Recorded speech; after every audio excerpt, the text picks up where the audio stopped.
Officers, پاک فوج کے بہادر غازیوں، خواتین و حضرات، السلام علیکم۔ میں آج یوم شہدائے پاکستان پہ بطور آرمی چیف آپ سے آخری بار خطاب کر رہا ہوں۔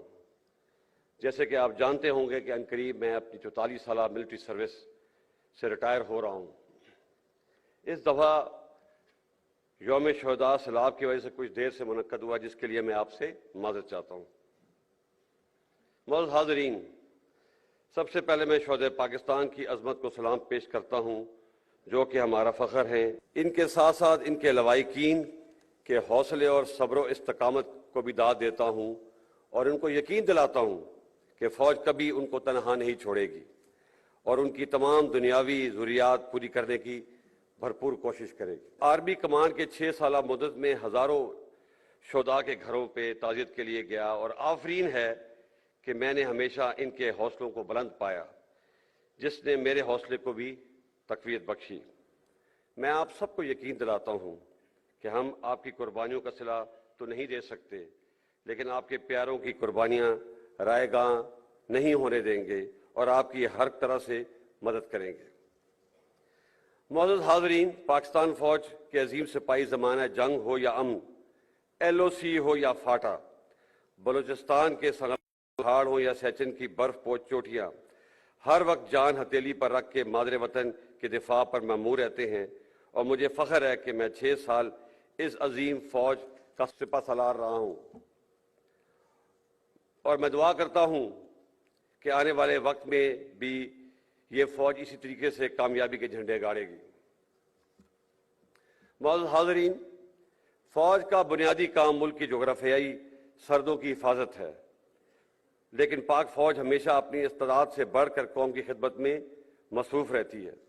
رکوٹک کا معاملہ ہو یا کارکے کا جرمانہ، فاٹف کے نقصان ہو یا ملک کو وائٹ لسٹ سے ملانا یا فاٹا کا انضمام کرنا، بارڈر پر باڑ لگانا، قطر سے سستی گیس مہیا کرانا یا دوست ملکوں سے قرض کا اجرا، کووڈ کا مقابلہ ہو یا ٹڈی دل کا خاتمہ، سیلاب کے دوران امدادی کارروائی ہو، فوج نے ہمیشہ اپنے مینڈیٹ سے بڑھ کر قوم کی خدمت کی ہے اور انشاءاللہ کرتی رہے گی۔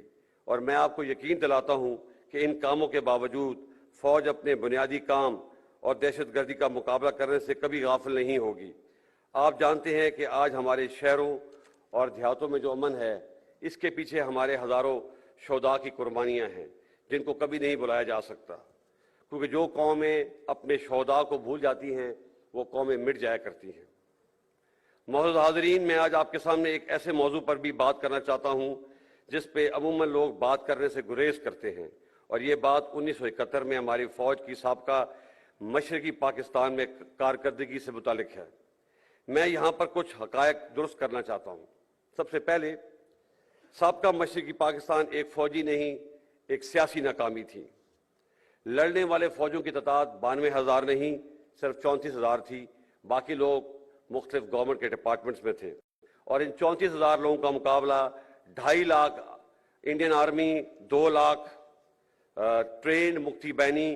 اگینسٹ دیز ہیوی آڈز ہماری فوج بہت بہادری سے لڑی اور بے مثال قربانیاں پیش کی، جس کا اعتراف خود Indian army chief field marshal Manek Shaw نے بھی کیا ہے۔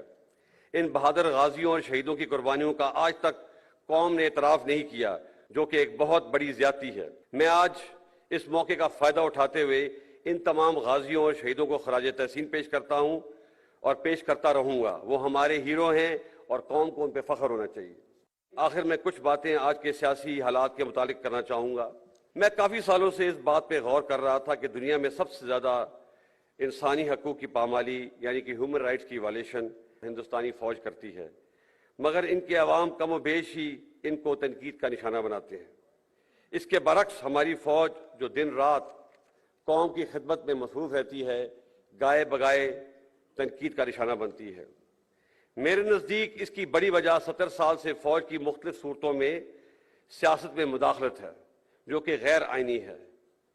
اس لیے پچھلے سال فروری میں فوج نے بڑی سوچ و بچار کے بعد فیصلہ کیا کہ آئندہ فوج کسی سیاسی معاملے میں مداخلت نہیں کرے گی۔ میں آپ کو یقین دلاتا ہوں کہ ہم اس پر سختی سے کاربند ہیں اور آئندہ بھی رہیں گے۔ تاہم اس آئینی عمل کا خیر مقدم کرنے کے بجائے کئی حلقوں نے فوج کو شدید تنقید کا نشانہ بنا کر بہت غیر مناسب اور غیر شائستہ زبان کا استعمال کیا۔ فوج پہ تنقید عوام اور سیاسی پارٹیوں کا حق ہے، لیکن الفاظ کے چناؤ اور استعمال میں احتیاط برتنی چاہیے۔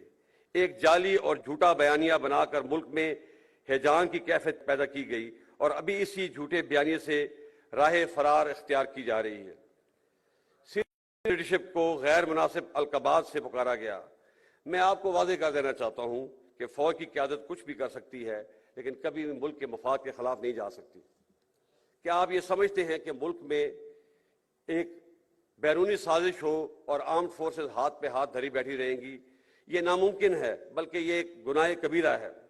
اور جو لوگ یہ سمجھتے ہیں کہ وہ فوج اور عوام میں درار ڈال دیں گے، وہ بھی ہمیشہ ناکام ہوں گے۔ فوج کی قیادت کے پاس اس نامناسب جلغار کا جواب دینے کے لیے بہت سے مواقع اور وسائل موجود تھے، لیکن فوج نے ملک کے وسیع تر مفاد میں حوصلے کا مظاہرہ کیا اور کوئی بھی منفی بیان دینے سے اجتناب کیا۔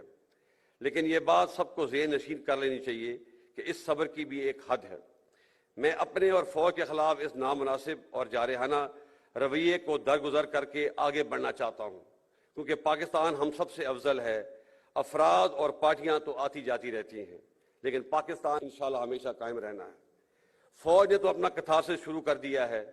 مجھے امید ہے کہ ہماری سیاسی پارٹیاں بھی اپنے رویے پر نظر ثانی کریں گی، اور یہ بھی حقیقت ہے کہ پاکستان میں ہر ادارے، سیاسی پارٹیوں اور سول سوسائٹی سے بھی غلطیاں ہوئی ہیں۔ ہمیں ان غلطیوں سے سبق سیکھنا چاہیے اور آگے بڑھنا چاہیے۔ معزز حاضرین، میں وثوق سے کہہ سکتا ہوں کہ پاکستان آج سنگین معاشی مشکلات کا شکار ہے، اور کوئی بھی ایک پارٹی پاکستان کو اس معاشی بحران سے نکال نہیں سکتی، جس کے لیے سیاسی استحکام لازم ہے۔ اب وقت آ گیا ہے کہ تمام سٹیک ہولڈر اپنی ذاتی انا کو ایک طرف رکھتے ہوئے ماضی کی غلطیوں سے سیکھیں اور آگے بڑھیں اور پاکستان کو اس بحران سے نکالیں۔ اس کے ساتھ ساتھ ہمیں جمہوریت کی روح کو سمجھتے ہوئے اور عدم برداشت کی فضا کو ختم کرتے ہوئے پاکستان میں ایک سچا جمہوری کلچر اپنانا ہے۔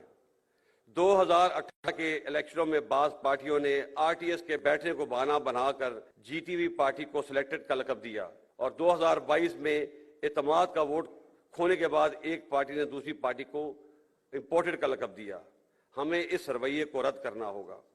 ہار جیت سیاست کا حصہ ہے، اور ہر پارٹی کو اپنی فتح و شکست کو قبول کرنے کا حوصلہ پیدا کرنا ہوگا، تاکہ اگلے الیکشن میں ایک امپورٹڈ یا سلیکٹڈ گورنمنٹ کے بجائے الیکٹڈ گورنمنٹ آئے۔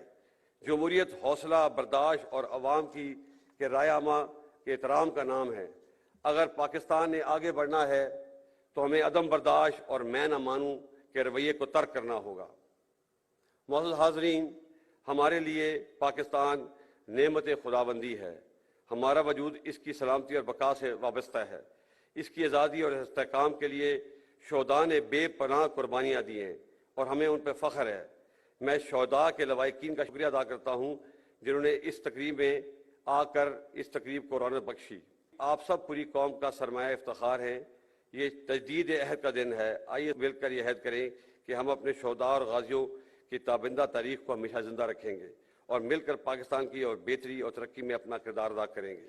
مادر وطن کی حفاظت اور سالمیت ہمارا اولین فرض ہے اور رہے گا، جس کو نبھانے کے لیے ہم کسی بھی قربانی سے دریغ نہیں کریں گے۔